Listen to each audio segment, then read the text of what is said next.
23 karyawan bank itu tertipu trading forex sampai 17 miliar.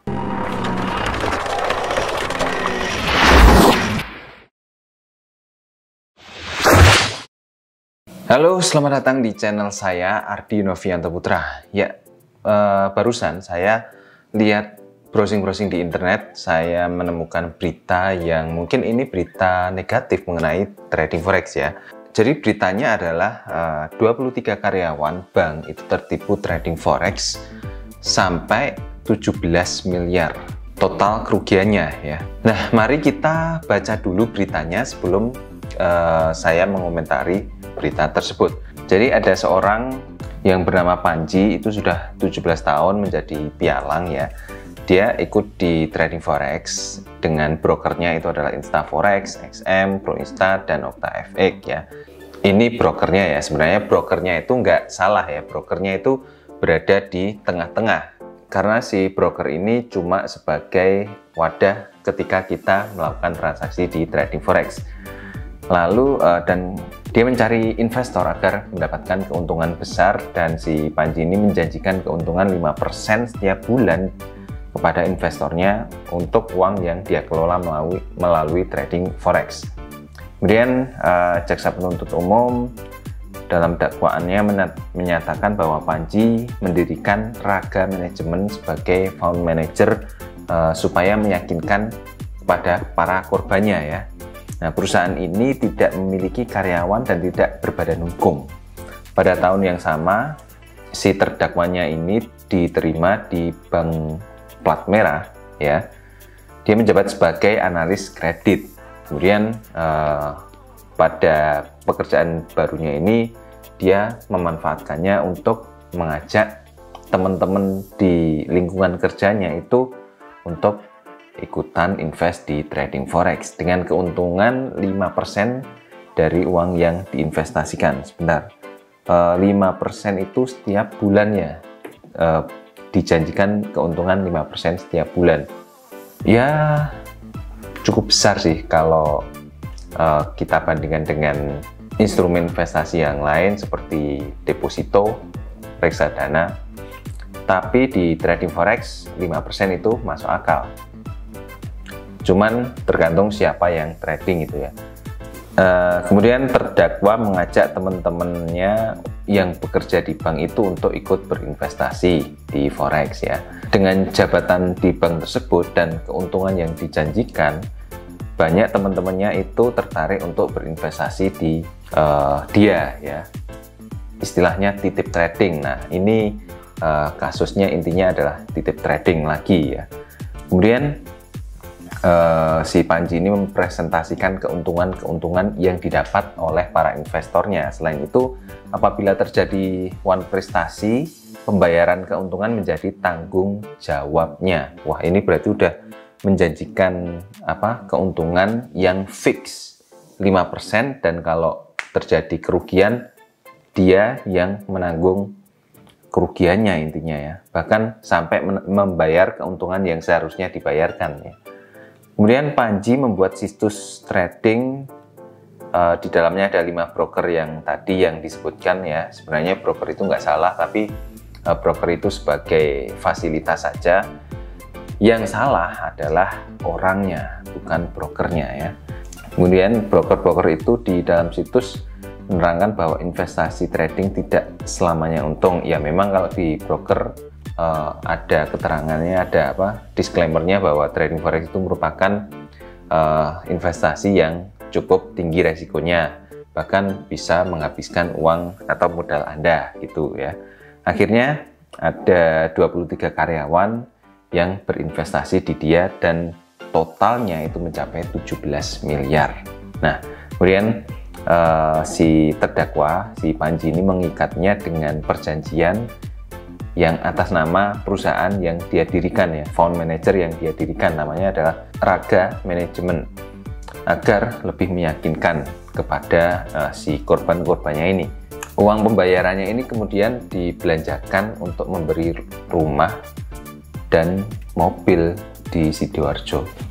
Wah, ini berarti kan modal si korban-korban itu bukan di tradingan di forex lagi, malah langsung digunakan untuk beli barang-barang yang dia gunakan. Artinya kan ini sudah nggak benar.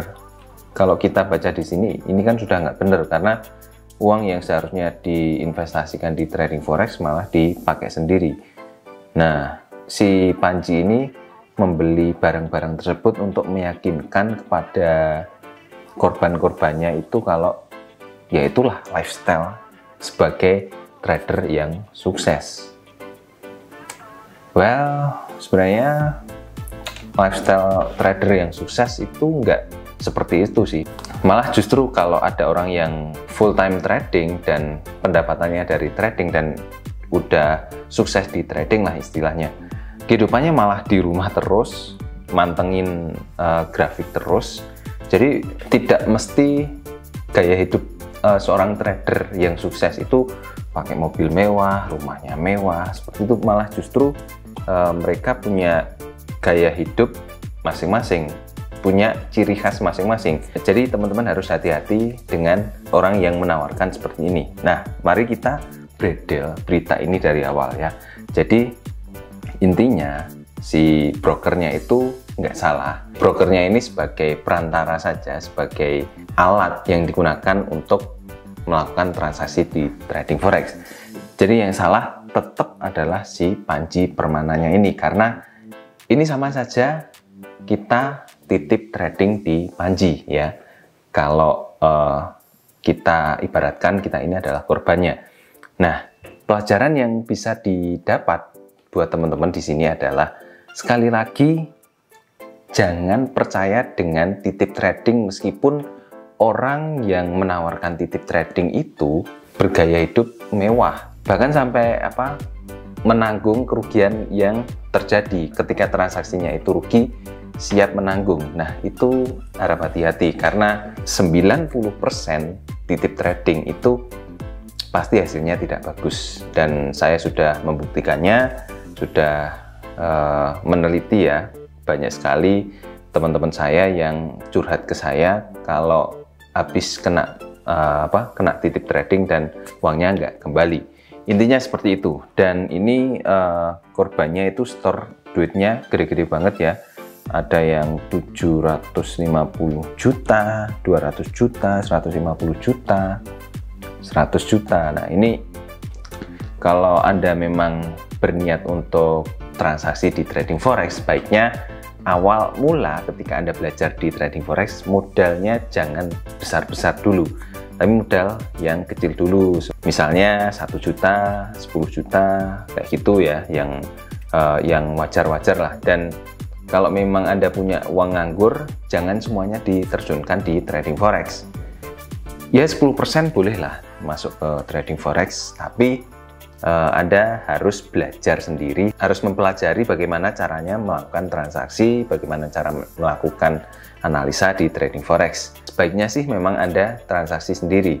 Trading forex itu sebenarnya kalau Anda paham mengenai grafiknya, itu sangat simpel. Bahkan Anda memiliki pekerjaan yang lain pun itu bisa disambi, karena setiap hari sebenarnya tidak harus melakukan transaksi, tapi ketika ada momen saja baru Anda melakukan transaksi. Semisal contohnya kalau saya dalam seminggu itu mungkin hanya 2-3 kali transaksi ya, kalau pas ada momen saja. Tapi kalau nggak ada momen ya udah, saya tinggal marketnya. Kadang-kadang setiap hari tetap melihat grafik, cuman kan tidak terus-menerus melihat grafik, cuman ngecek aja, oh grafiknya pergerakannya seperti ini.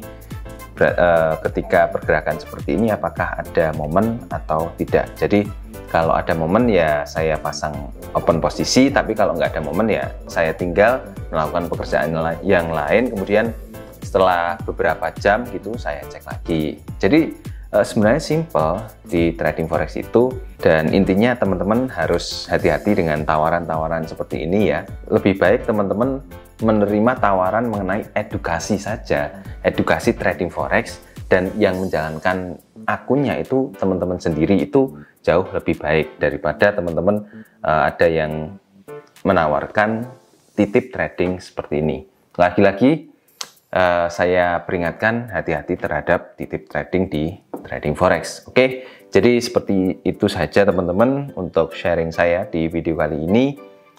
Semoga menambah wawasan bagi teman-teman dan menambah kewaspadaan di dalam trading forex ya. Sampai ketemu di video selanjutnya. Jangan lupa untuk subscribe, like video ini, dan share jika video ini bermanfaat. Sampai ketemu di video selanjutnya. Bye bye.